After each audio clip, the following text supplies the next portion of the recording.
Craftsman Days are here at Lowe's with big savings on the tools you need.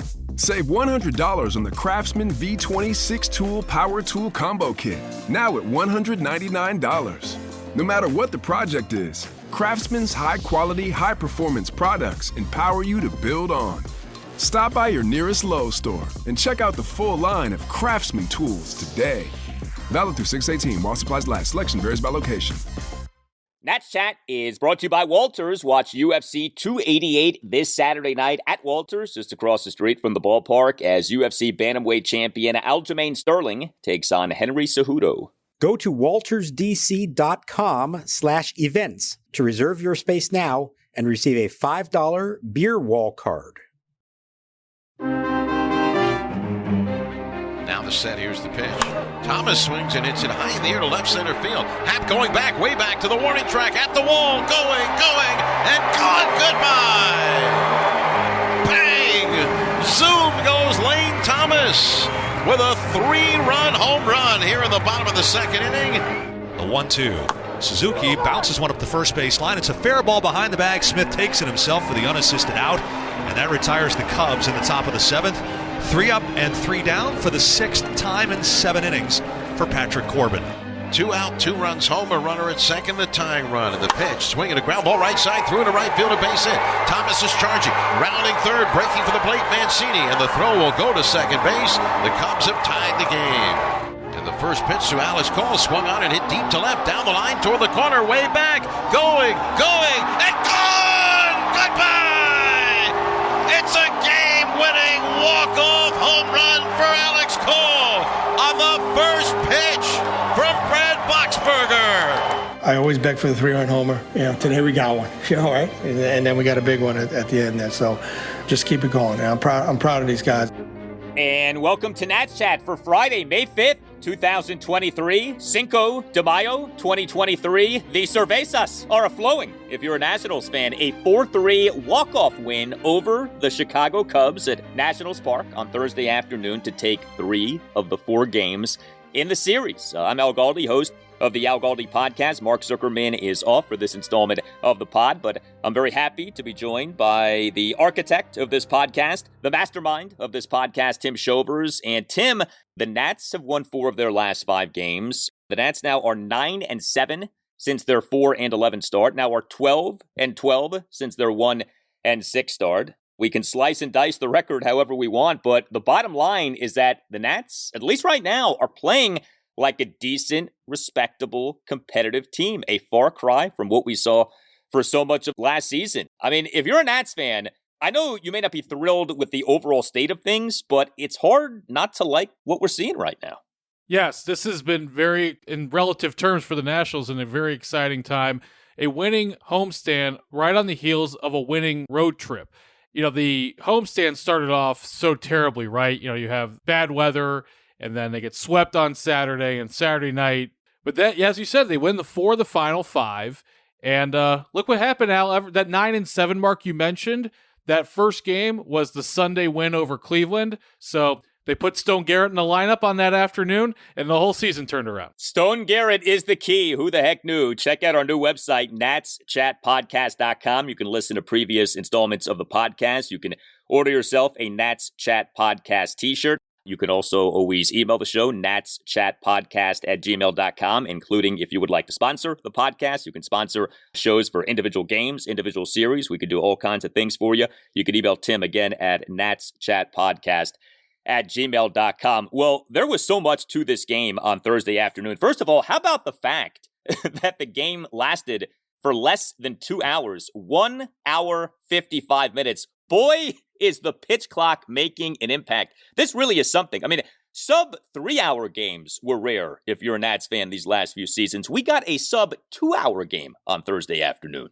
Not only that, Al, the top of the 8th and top of the 9th did not go very quickly. Those were slow innings. Bottom of the 9th lasted 1 pitch, but it did slow down. It looked like we were going to have flirting with an hour 40, something like that. So, this pitch clock is unbelievable. It's the best thing that's happened to baseball in a long time. It's such a breath of fresh air.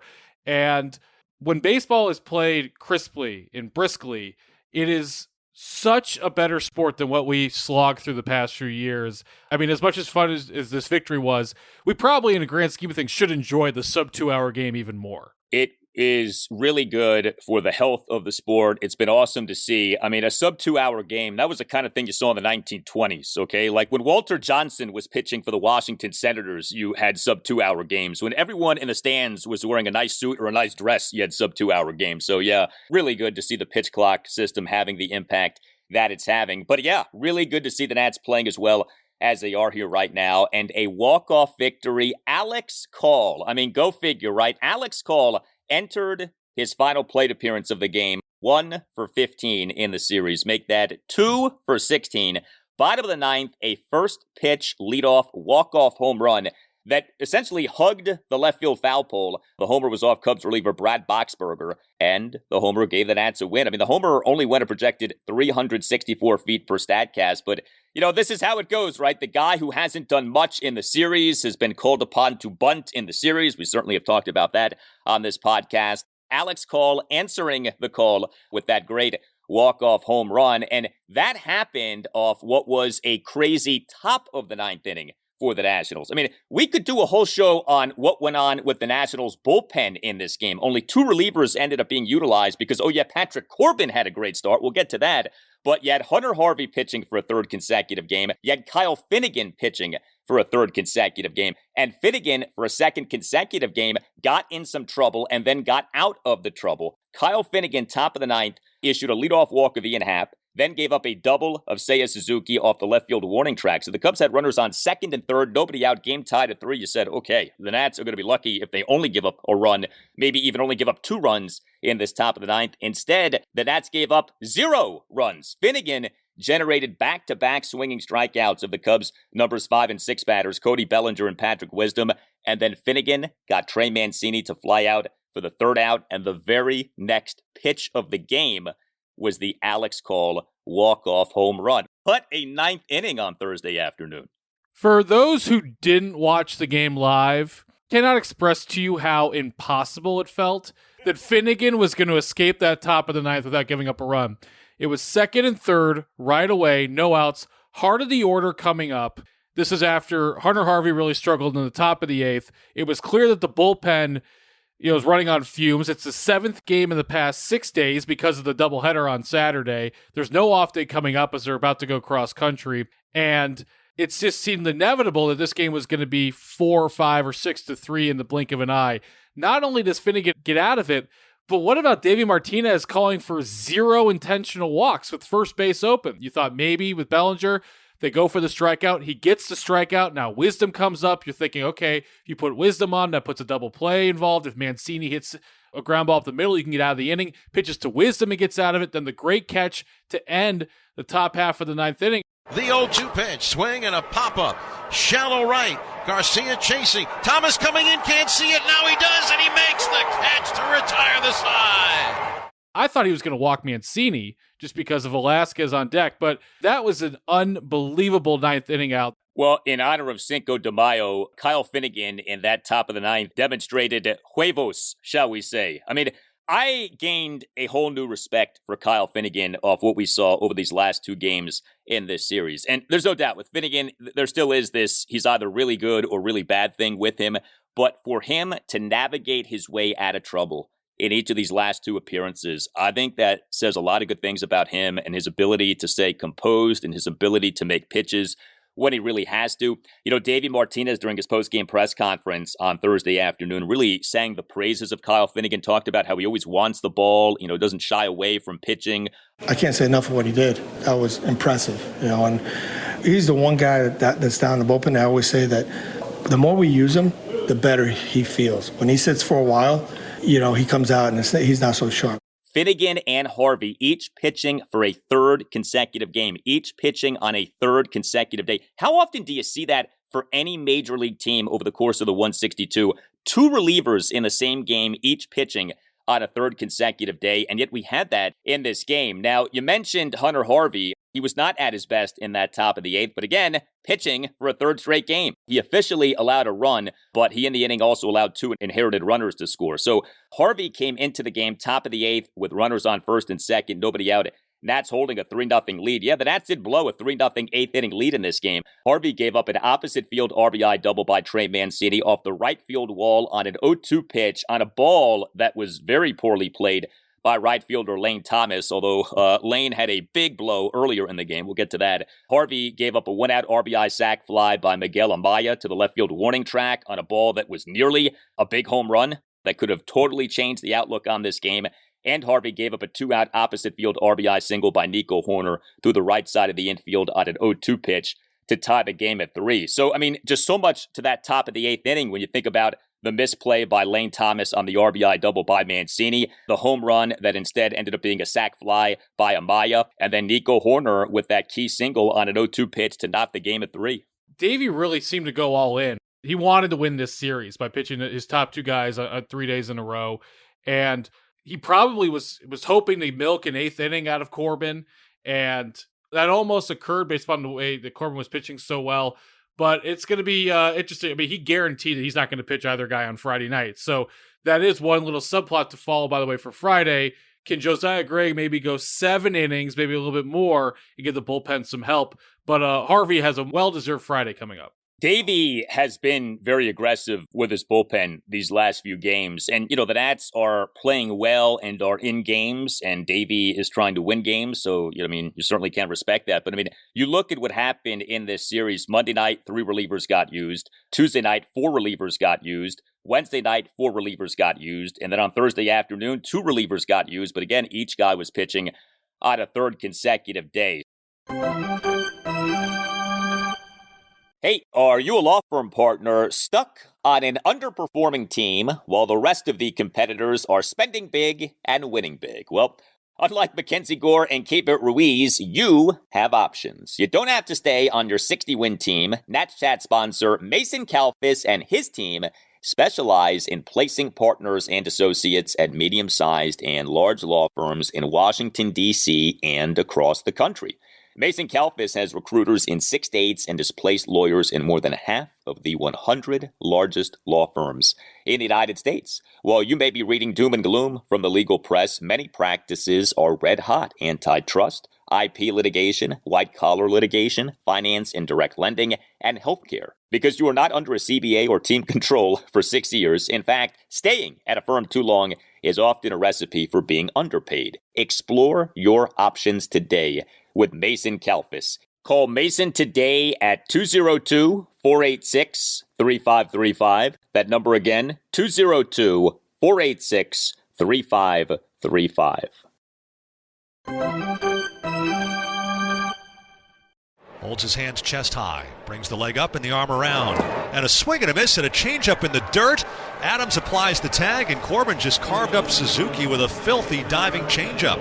4 strikeouts through 4 innings for Patrick Corbin.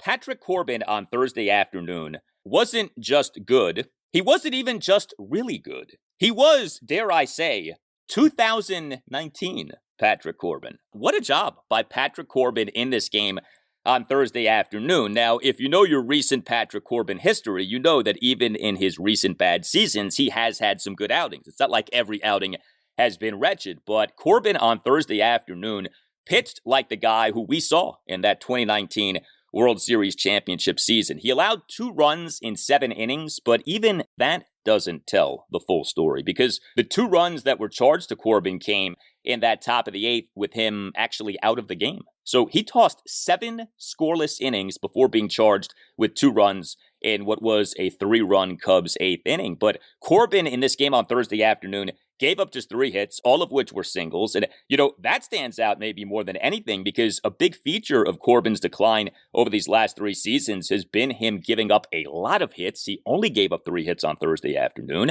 Corbin on Thursday afternoon, 6 strikeouts versus no walks. You love that.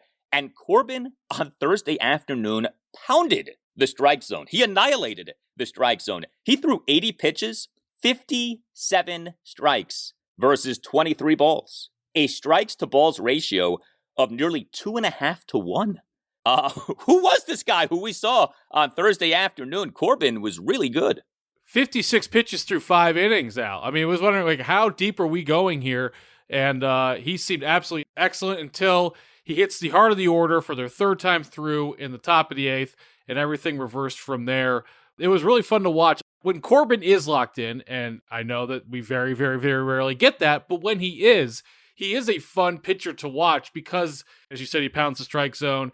Aesthetically, I love watching a left-hander when they're pitching well, kind of like a left-handed jump shooter in basketball. This was a beautiful breath of fresh air. And also, Al, it's funny, this sport, how infectious success and failure is. The team's playing better, and now all of a sudden Patrick Corbin pitches one of his best outings he's had since the pandemic happened 3 years ago. So when it's going well, it's going well. When it rains, it pours. One of those kind of things with Patrick Corbin. You look at Corbin over his last, say, 4 starts, and, he's been all right. I mean, he, hasn't been great. Okay, his ERA for the regular season is still well over 5, but, he's not pitching at that, rock bottom level we saw over the 2021 and 2022 seasons. And so the fact that he's not pitching at that level is progress. We are seeing a better Patrick Corbin, at least so far. But I think what really jumps out is that what we saw on Thursday afternoon was not just solid, or not just not bad. This was really good. He pitched like an ace. I mean, if Mackenzie Gore pitched as Corbin pitched on Thursday afternoon, if Josiah Gray pitched as Corbin pitched on Thursday afternoon, we're basically throwing a parade on the show. And, we're kind of doing that here right now for Patrick Corbin. So good for him. I mean, we all know he's been really bad these last few seasons, but at least as far as we know, there have not been problems behind the scenes. He has not been a complainer. He has not been a pouter. He has continued to make his starts. He has stayed healthy. So I do think if Corbin ever does get back on track truly, or at least gets back to being respectable, and we are a long way from being able to plant that flag, but I do really think that there will be something admirable about that just because he will be coming from such a bottomless pit. I mean, again, quantifiably the worst starting pitcher in baseball these last 2 years. If he could somehow come out of that to where he gets back to being decent, I actually think that would be a really cool story. But, ways to go. But he's doing better here lately, and he certainly did well in this game on Thursday afternoon. The Nats right now are asking Corbin to be a fourth starter. Not an ace, not a second starter. They're asking him to be the fourth starter. If he can do that role, which in the grand scheme of things isn't asking much, could be a whole new Patrick Corbin situation. Yeah, I mean, you don't need him, and no one is expecting him to ever consistently be what he was, say, in 2019. But, can you just not have an ERA approaching 6? Can we just do that? If he finishes this season with an ERA in the 4s, that's a win. I think most people would sign up for that. I think Mike Rizzo and Davey Martinez would take that in a heartbeat. So it's a low bar. We understand that. It's a new standard. We get that. It's not what you're paying for, that's for sure. But, that would be improvement. And Corbin maybe possibly can do that. We'll see. Long way to go. I mentioned Lane Thomas having a home run in this game on Thursday afternoon. So, a lot of crazy things to this 4-3 walk-off win over the Cubs. Among them was this. The Nats won the game despite totaling just 6 hits and no walks. It's not like the Nats were hitting like crazy in this game. And the Nats won this game despite having 1 at-bat the entire game with a runner in scoring position.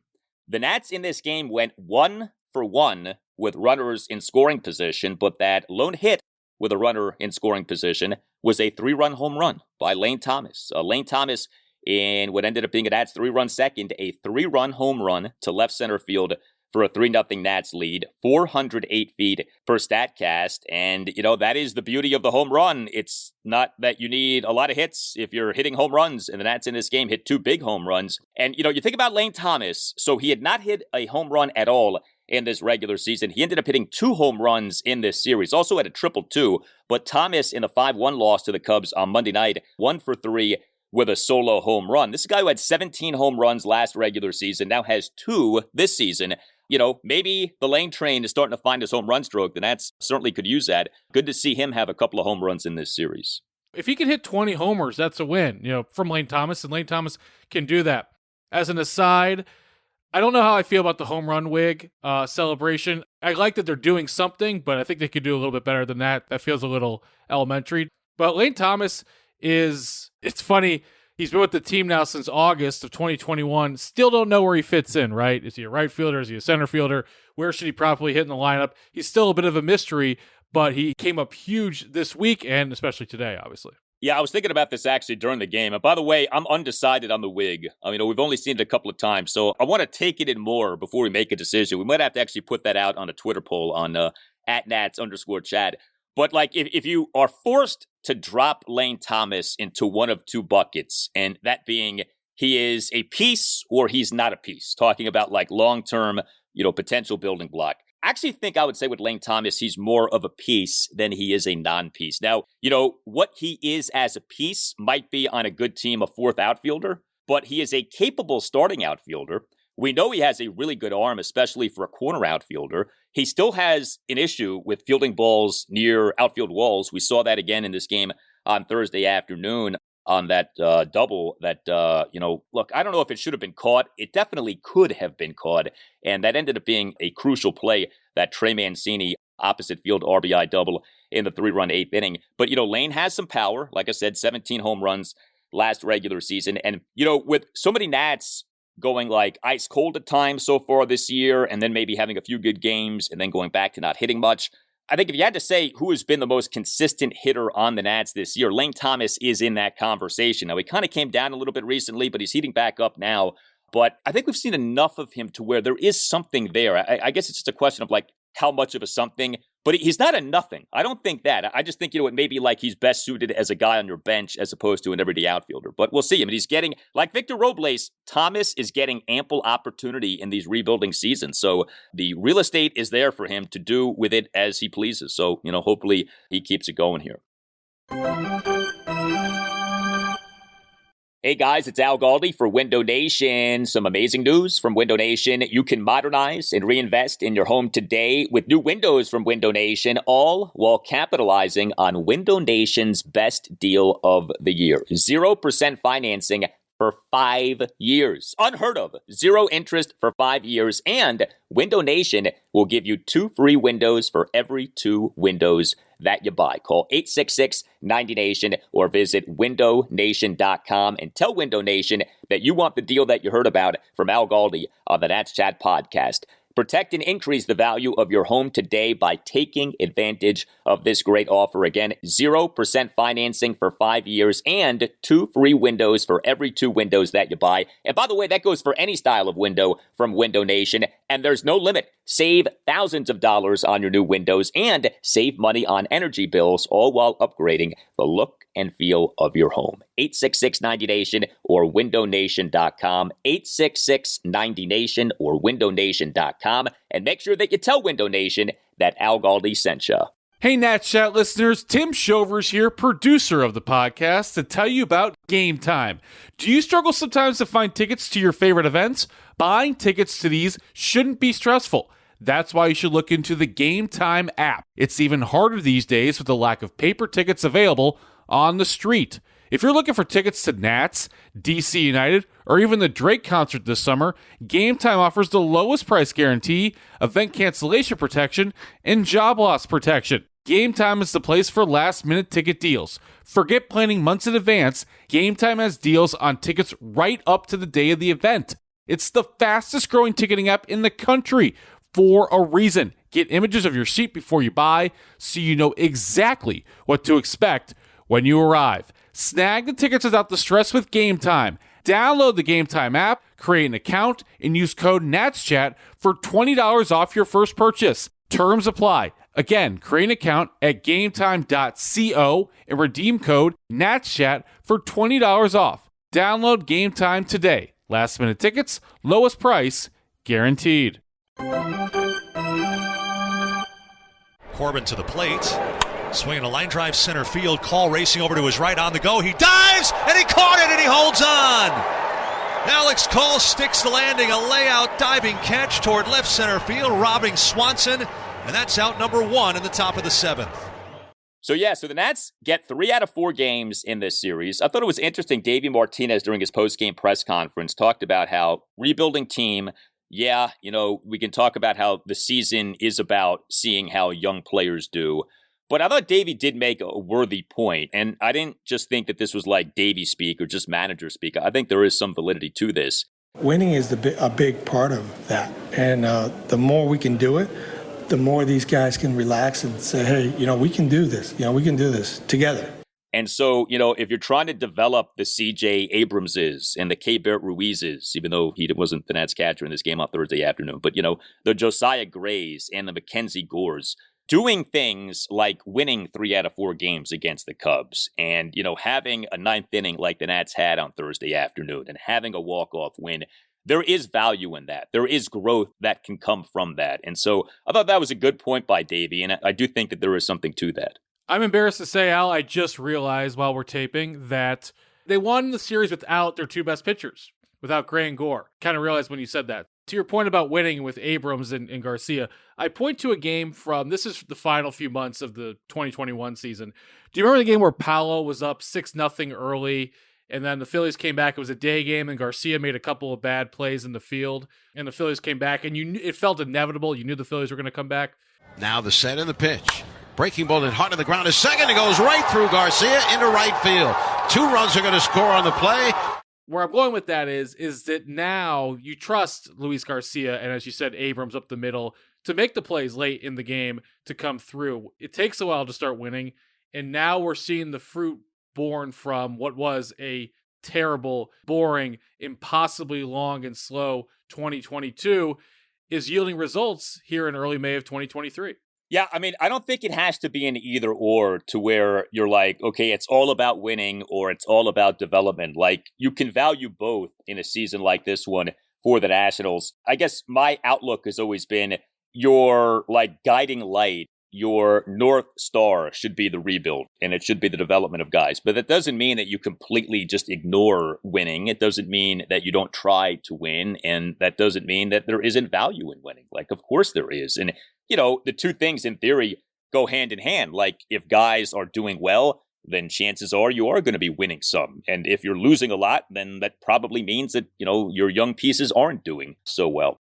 I wanted to make mention of this because you're at Nats Park a lot and, you have a really good feel for the Nationals fan base. So the announced attendance for this game on Thursday afternoon, 18,577. We have a ways to go in this season. We'll see what happens with the Nats from an attendance standpoint. But the expected cratering of crowds at Nationals Park so far this season really isn't happening. Now, again, I guess it is all about what you expected versus what we're seeing. But coming into Thursday, the Nationals were 19th out of 30 major league teams in average home attendance this season, 19,572. That's not great, but, you're essentially in that middle of the pack territory, despite this team being expected to be a 100-loss team, or at the very least, something close to that. And, you think about, we are still only in early May, so schools are still in session. And, no one went into this season with sky-high hopes for the Nats. I actually would say from an attendance standpoint, so far so good. We're not seeing embarrassing attendance numbers for the Nats. Now, there have been some games in which you have seen, a lot of empty seats.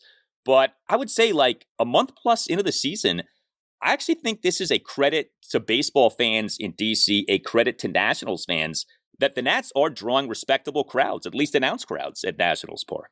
Al, I'm glad you highlighted this. I would agree with it. A few things work in the Nationals' favor. Being in a transplant city like D.C., a Thursday afternoon crowd with the Cubs. Think of how many Cubs fans live within 30 miles of Nationals Park. And then also another thing that I think people who maybe listen to this podcast but don't go to Nationals Park often might not realize just how many people live within a half-mile radius of the stadium. I mean, we are talking a lot of big apartment buildings that, oh, by the way, are not very cheap to live in. So there's another factor there. But, pay attention to the summer attendances, especially on Saturday nights this year.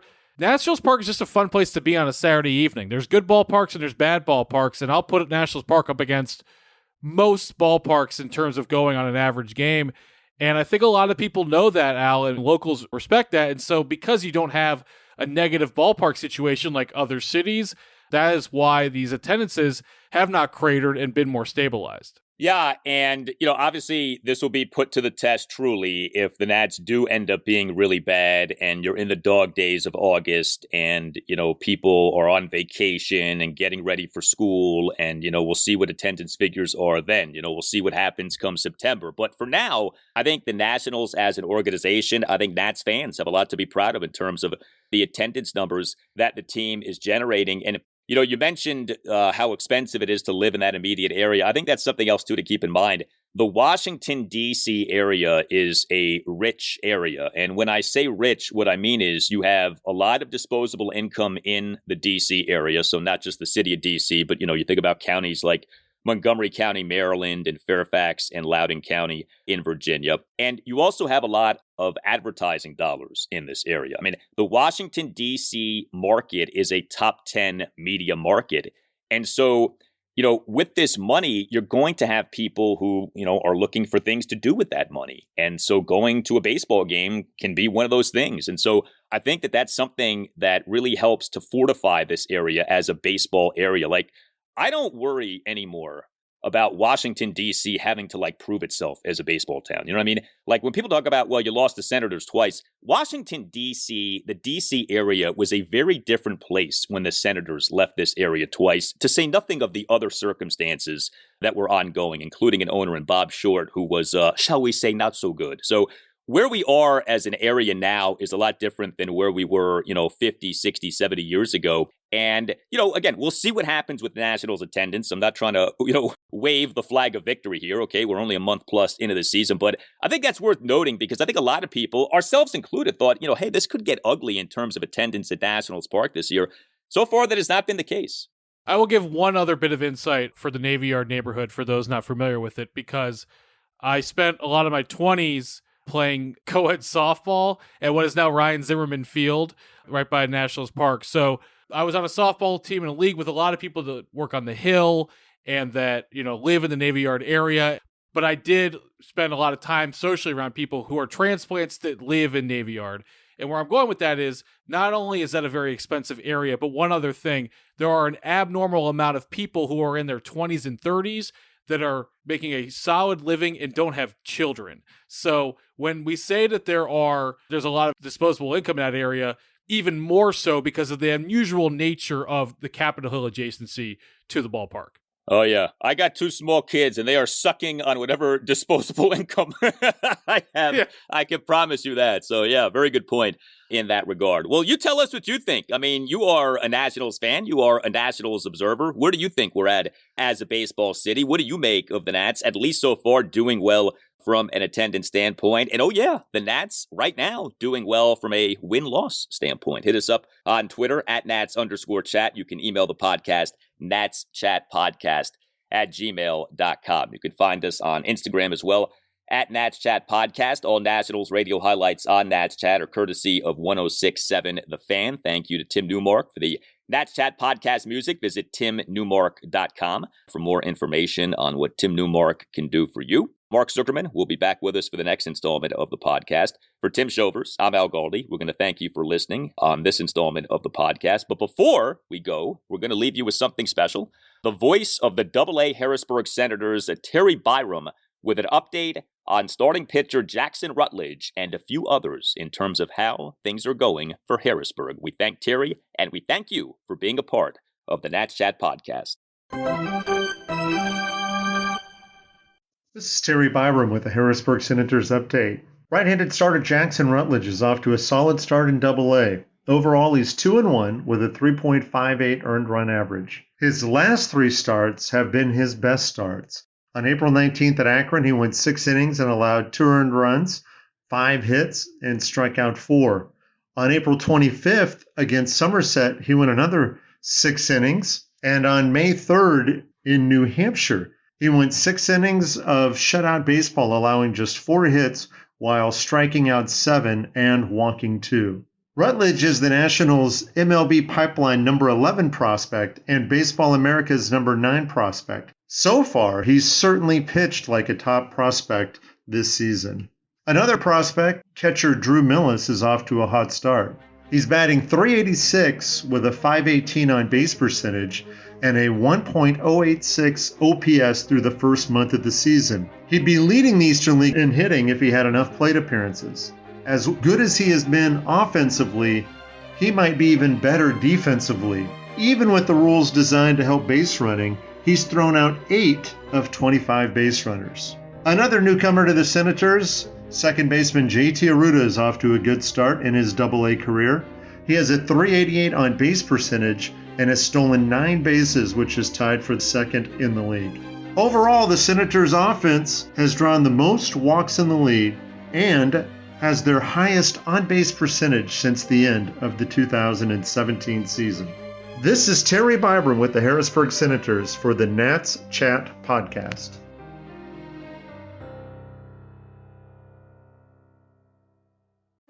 This is your before and after story. Prepare for an incredible career in nursing. At Southeastern College, experience expert hands-on training. Learn real-world skills in our professional lab and simulated settings. And train for opportunities as a practical nurse, registered nurse, or career advancement with our RN to BSN program. At Southeastern College, your future is bright. Visit sec.edu to get started.